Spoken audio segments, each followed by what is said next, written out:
Donc maintenant, on est dans une situation où c'est ce que vous dites qui renforce l'extrémisme. Quand vous dites que l'immigration pose un problème, il faut aussi parler des avantages de l'immigration. Parce que moi, quand je travaille en France, je paye mes impôts ici.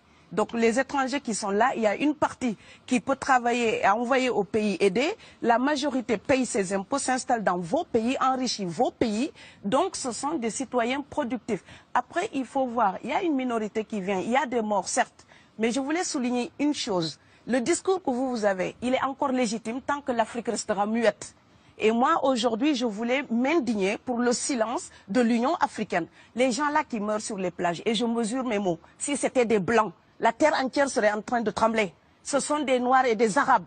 Alors eux, quand ils meurent, ça coûte moins cher. Ici, j'étais venu en 2008 et j'avais dit, l'Union européenne, avec ses flottes de guerre, avec son économie, je vous dis une chose, si on voulait attaquer nos pays ici en Occident, il y aurait des moyens de se défendre. Donc si on voulait sauver les gens dans l'Atlantique, dans la Méditerranée, on le ferait. Parce que les moyens qu'on a mis pour Frontex, on aurait pu les utiliser pour sauver les gens. Mais on attend qu'ils meurent d'abord. C'est à croire que le laisser mourir est même un outil dissuasif. Et je vais vous dire une chose, ça ne dissuade personne.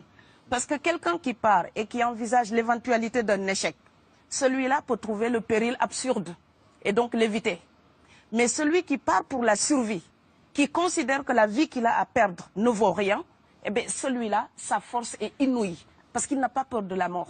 C'est exactement pourquoi il faut fermer des frontières complètement. Il faut sauver l'Afrique et sauver l'Europe. Vous ne pourrez pas rester comme des gens. Vous ne resterez pas comme des poissons rouges dans la forteresse européenne. La crise actuelle nous a démontré ça. Au jour d'aujourd'hui, l'Europe ne sera plus jamais épargnée tant qu'il y aura des conflits ailleurs dans le monde. L'Europe ne sera plus jamais opulente tant qu'il y aura des carences ailleurs dans le monde. On est dans une société de la mondialisation où un Indien gagne sa vie à Dakar, un Dakarois gagne sa vie à New York, un Gabonais gagne sa vie à Paris. Que ça vous plaise ou non, c'est irréversible. Alors trouvons une solution collective ou bien déménager d'Europe parce que j'ai l'intention de rester. Quand quelqu'un part, c'est comme quelqu'un qui est élu, choisi, peut-être le plus débrouillard. Et il y a tout un clan ou toute une famille qui pose son espoir sur cette personne-là. Monsieur, là, je vous vois bien habillé, bien nourri. Si vous étiez affamé chez vous, peut-être que votre famille serait ravie d'imaginer que vous pourriez aller gagner de quoi faire vivre les autres. Donc c'est aussi une solidarité qui est en œuvre. On laisse partir quelqu'un, on compte sur lui. Vous allez me laisser terminer. Et Schengen, entre guillemets Schengen, ça me permet d'être invité aux Pays-Bas, monsieur, donner des conférences dans vos universités. Quand ils trouvent que mon cerveau est convenable, là, ils l'utilisent. Par contre, ils sont embêtés à l'idée d'avoir mon frère, qui n'est pas aussi diplômé que moi et qui pourrait avoir peut-être envie de travailler dans le bâtiment. Donc, vos pays deviennent schizophrènes. On ne peut pas trier les gens comme ça avec les étrangers utiles et les étrangers néfastes. Et la deuxième chose que je veux dire aussi, c'est que les Européens, là, on voit des Africains qui viennent, d'accord? Ce mouvement, ce déplacement de population, on le voit. Mais on ne voit pas le mouvement des Européens allant vers les autres pays.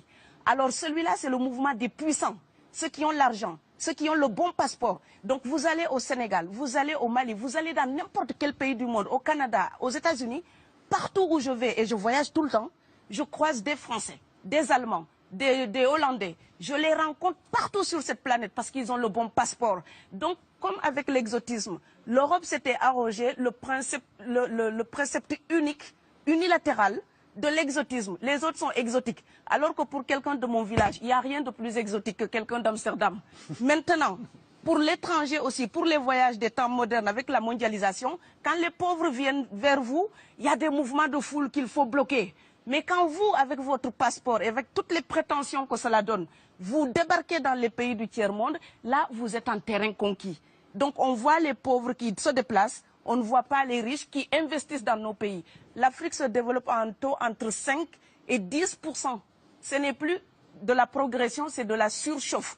Sauf que quand des pays du tiers-monde se développent et qu'ils n'ont pas les moyens pour gérer tout ça, il faut une ingénierie, il faut une formation, il faut des populations pour installer une démocratie. Là, cette surchauffe-là, vous avez besoin qu'on reste dominé pour servir de débouché à l'industrie européenne. Alors il faut arrêter l'hypocrisie. On sera riches ensemble ou on va se noyer tous ensemble. Et je pense que l'Afrique et l'Europe, par exemple, sont là comme des enfants qui se regardent à travers un miroir déformant.